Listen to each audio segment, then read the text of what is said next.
Hello everyone, welcome back to my channel. तो friends, Hare Krishna. कैसे हो आप? आई होप आप सब अच्छी होंगी। मैं भी बिल्कुल ठीक हूँ। दोस्तों, आज की वीडियो में हम जानेंगे बैसाख मास के बारे में।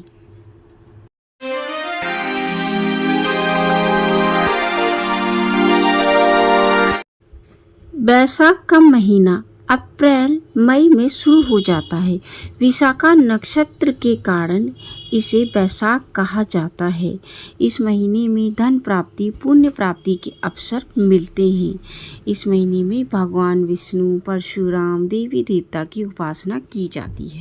के महीने को माधव मास भी कहा जाता है।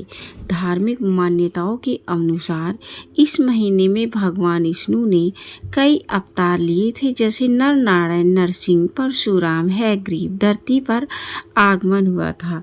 इसके अलावा धार्मिक मान्यताओं के अनुसार माता सीता का जन्म भी वैशाख के महीने में ही हुआ। दोस्तों, इसमें सीता नवमी या जानकी नवमी के नाम से भी जाना जाता है। ये महीना शुभ कार्य करने के लिए दान, पूजा पाठ बहुत फलदायी माना गया है।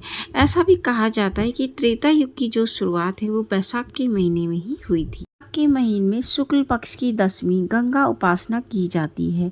इसी महीने में भगवान बुद्ध और परशुराम जी का जन्म भी हुआ था। इसी महीने में भगवान ब्रह्मा जी ने तिलों का निर्माण भी किया था। इस महीने में विशेष तिलों का प्रयोग भी किया जाता है। धन संपदा बढ़ाने के लिए महीना बहुत ही पावन माना जाता है। अक्षय तृतीया भी इसी महीने में आती है। इसी महीने में मोहिनी एकादशी भी की जाती है, जो श्री हरि को विशेष प्रिय होती है। का महीना पतित पावन माना जाता है, लेकिन बैसाख के महीने में यमराज जी को श्राप मिला हुआ है। इस वजह से बैसाख की जो महिमा है वो लुप्त होती जा रही है।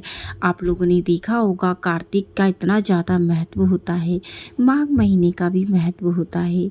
दोस्तों, माघ महीने से ज़्यादा महत्वपूर्ण बैसाख का महीना होता है। एक बार यमराज जी भगवान विष्णु के पास पहुँचे और बोले कि सभी स्नान दान कर रहे हैं, ऐसे में स्नान दान जो कर रहे हैं उनकी मुक्ति हो रही है, और दान पुण्य करने से वो हमारे लोक में आ ही नहीं रहे। आपके जो दूत हैं उन्हें पहले ही उठाकर ले जाते हैं।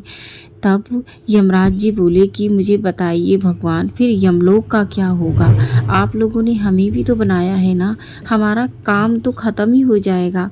इस पर भगवान विष्णु ने कहा कि हे यमराज, जैसे मुझे आपको पता है कि तुलसी, राधा रानी और वैजंती माला मुझे अत्यंत प्रिय है, लेकिन एक बार को मैं इनको छोड़ सकता हूँ, परंतु अपने भक्तों को नहीं छोड़ सकता हूँ। जो भी बैसाख मास में स्नान दान करेगा उसको मोक्ष की प्राप्ति होगी, क्योंकि बैसाख का महीना मुझे अत्यंत प्रिय है। तब यमराज जी बोले, तो आपने हमें भी तो बनाया है, हमारा काम तो ख़त्म ही हो जाएगा, आप हमारे लिए भी तो सोचिए। भगवान ने कहा कि जाओ यमराज, मैं तुम्हें वरदान देता हूँ, कलयुग में धीरे धीरे बैसाख की महिमा समाप्त हो जाएगी। होगा कि ये कलयुग का ही तो प्रताप है कि कार्तिक की इतनी ज़्यादा महिमा होती है, जबकि कार्तिक के महीने में बहुत सारे व्रत त्यौहार आते हैं, जिसके चलते आपका कई बार कार्तिक स्नान छूट जाता है। वहीं माघ मास में इतनी ज़्यादा ठंड होती है कि नहाना बहुत मुश्किल हो जाता है।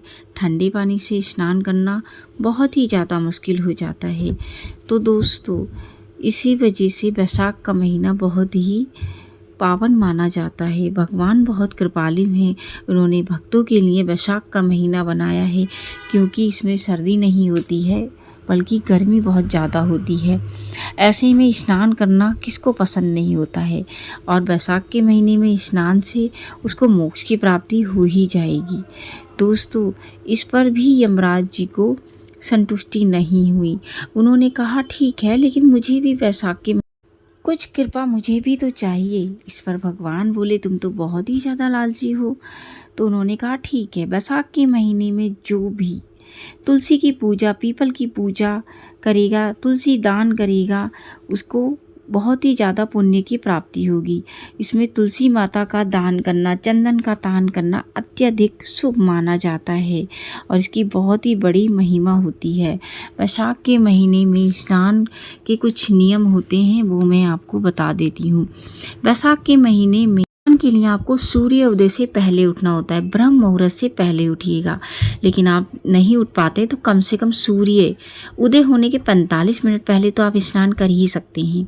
बैसाख के महीने में तुलसी माला का दान बहुत ही शुभ होता है। तुलसी की सेवा भगवान श्री हरि की आप करेंगे तो उससे बहुत ही ज़्यादा शुभ माना जाता है। आप जब भी भगवान जी को स्नान कराएं तो आप तुलसी का आसन देके भगवान को बिठाएं और स्नान कराने के बाद उनके मस्तक पर तुलसी रखें। जो उनके आसन वाली तुलसी है, चरणों वाली तुलसी, वो आप डेली खाने का नियम लीजिए।